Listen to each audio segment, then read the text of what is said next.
long story short, the prophecy that the Messiah directly quotes in his last words is Psalm 22. Eli, Eli, why have you forsaken me? And within the Eli, Eli, why have you forsaken me? It says they pierced my hands and feet, and then they cast lots for my garments. The Romans want to make some money off the dead man's clothes, so they're casting lots to see who gets the dead man's clothes so they can go and sell them.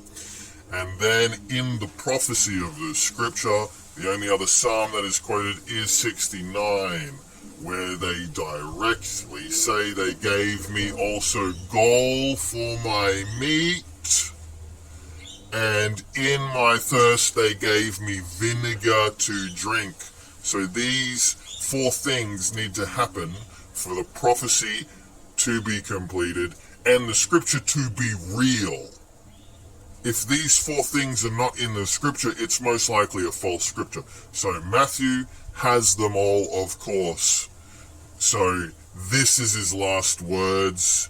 He's quoting prophecy. They know he's quoting David, right? They know that these four things have to take place. So these things happen in Mark, right?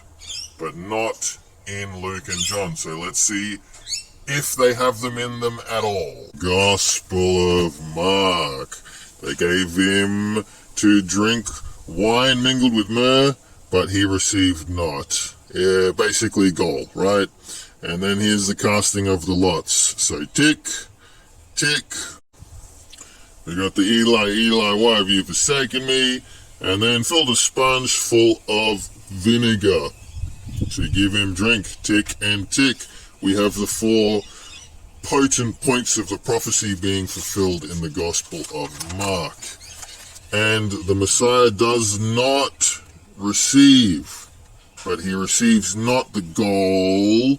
And this is very important. The Messiah does not drink the gall, because what is written in the scriptures is the Father only gives guilty people gall to drink and wormwood, bitterness, because they're guilty.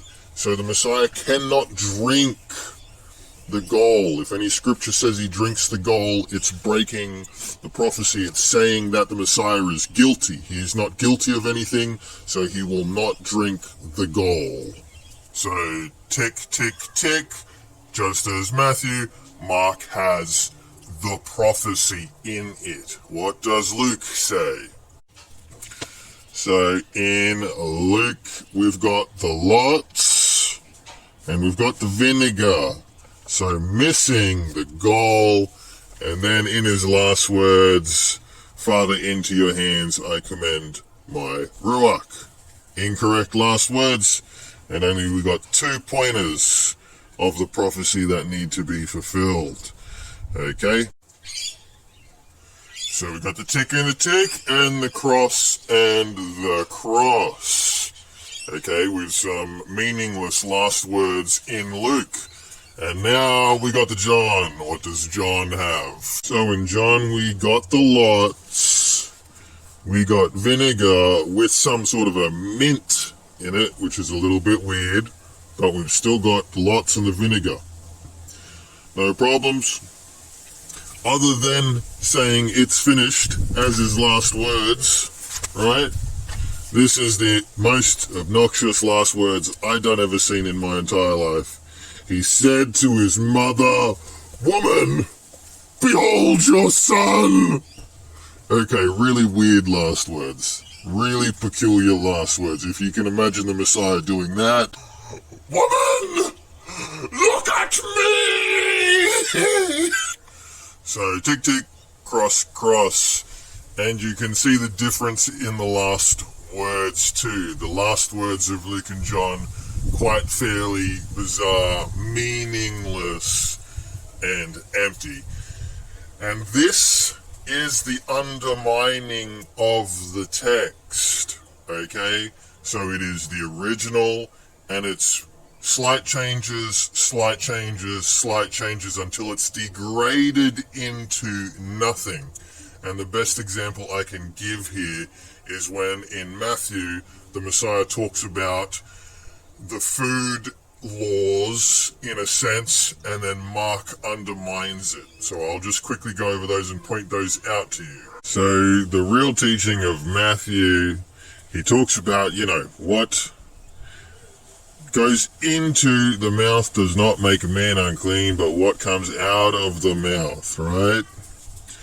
And then we have some talking, but then he explains exactly what he's talking about. Do you yet not understand that whatsoever enters in at the mouth goes into the belly and is cast out, etc.?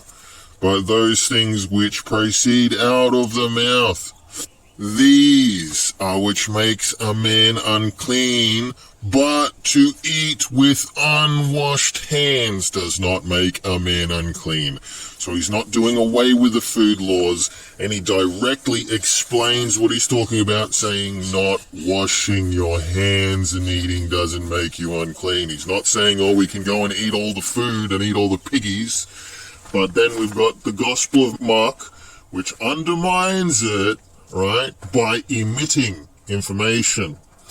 There is nothing from without a man that enters into him can make him unclean, but the things which come out of him, those are they which makes the man unclean, right? And then they emit the information to make it look like that we can eat whatever we want. We're not explaining what the Messiah explains in the gospel, the real gospel of Matthew, by him saying it's the not washing the hands.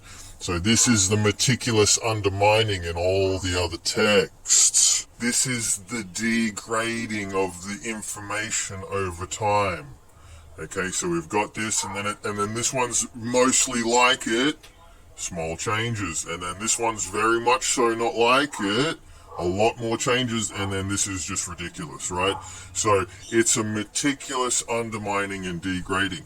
Now let me tell you what's in none of these gospels. None of them. So the thing that you should have picked up on that's in none of these gospels is the Messiah's teaching, is the fullness of his teachings. They are nowhere to be seen in Mark, Luke, and John. That's the biggest thing you should have picked up on. We have it, the completed teachings in Matthew, and the teachings of the Messiah are gone out of Mark. The teachings of the Messiah are gone out of Luke, and the teachings of the Messiah are gone out of John.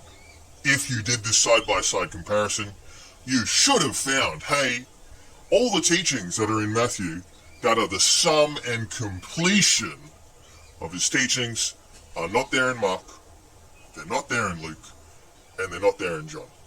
And they've done a real good job at fuzzing everything and kind of looking like the original scriptures, but the teachings of the Messiah are gone. And the reason why nobody picks up on it, because these are the spiritual teachings that nobody wants to do. Nobody wants to do what the Messiah says to do in the Gospel of Matthew. Every single thing that is a spiritual teaching, which requires you to do, nobody notices missing out of Mark, Luke, and John at all. Those are the teachings like live a spiritual life, don't live for money, and every Christian, you surely live for money. You surely live to do all of these things, other than what the Messiah says. Very specifically outlines in the Gospel of Matthew. You don't live for money, you live a spiritual life, which means not materialistic. You serve my Father in heaven. You don't serve money and the satanic elite, which you all do blindly. So this is the biggest omission which you should have picked up on. But not a single Christian wants to live by the teachings of the Messiah that's clearly outlined in Matthew. They can't even notice it missing in Mark, Luke, and John because it's already scrubbed out of their brain, because they don't want to do it. This is the biggest omission that nobody is pointing to, that clearly shows along all the other evidence I just showed.